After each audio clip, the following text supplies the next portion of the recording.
Hornozemplínska knižnica vo Vranove nad Topľou prichádza s ďalšou novinkou pre všetkých svojich priaznivcov. 29. septembra odštartovala celý rad zaujímavých a netradičných aktivít v rámci nového projektu s názvom Hakiáda s knihou. Ten sa bude až do 28.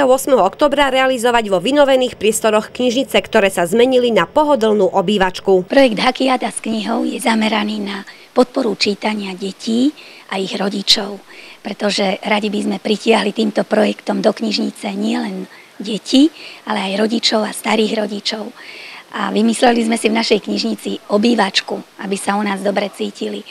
A vďaka podpore Karpatskej nadácie sme mohli priestory knižnice nielen vymaľovať a príjemne zariadiť, ale mohli sme nakúpiť aj nové knihy a môžeme pozývať zaujímavých ľudí na besedy. Každý deň budú v knižnici pravidelne prebiehať tvorivé alebo odpočinkové aktivity. V pondelok to budú čítačky s babičkou. Čarovný utorok bude venovaný bábkovej tvorivej dielni. Streda má byť rozprávková. Tvorivý štvrtok sa zase poniesie v duchu výtvarných tvorivých dielní a piatok bude vymedzený pre spoločenské hry. Každý deň bude motivovaný iným typom podujatia, to znamená, jeden deň budeme čítať, ďalší deň budeme hrať bábkové divadlo, budeme vytvárať nášho Hakiho, to znamená postavičku, ktorú si deti stotožnia s projektom a s knižnicou. Prvým hosťom sympatického projektu bol rovnako sympatický pán Mrkvička. Humorne ladeným, dramatizovaným čítaním z knihy Deti z Bullerbínu naladil svojich hostí na tú správnu čitateľskú vlnu. V rámci projektu zavítajú do knižnice viacerí známi slovenskí a regionálni autori. Každý z hostí, ako aj každá z pripravených aktivít, pomôžu spolu naplniť základný cieľ Hakiády s knihou, a to naučiť mladých čitateľov nachádzať v knihách inšpirácie k rôznym tvorivým aktivitám. To pozvanie,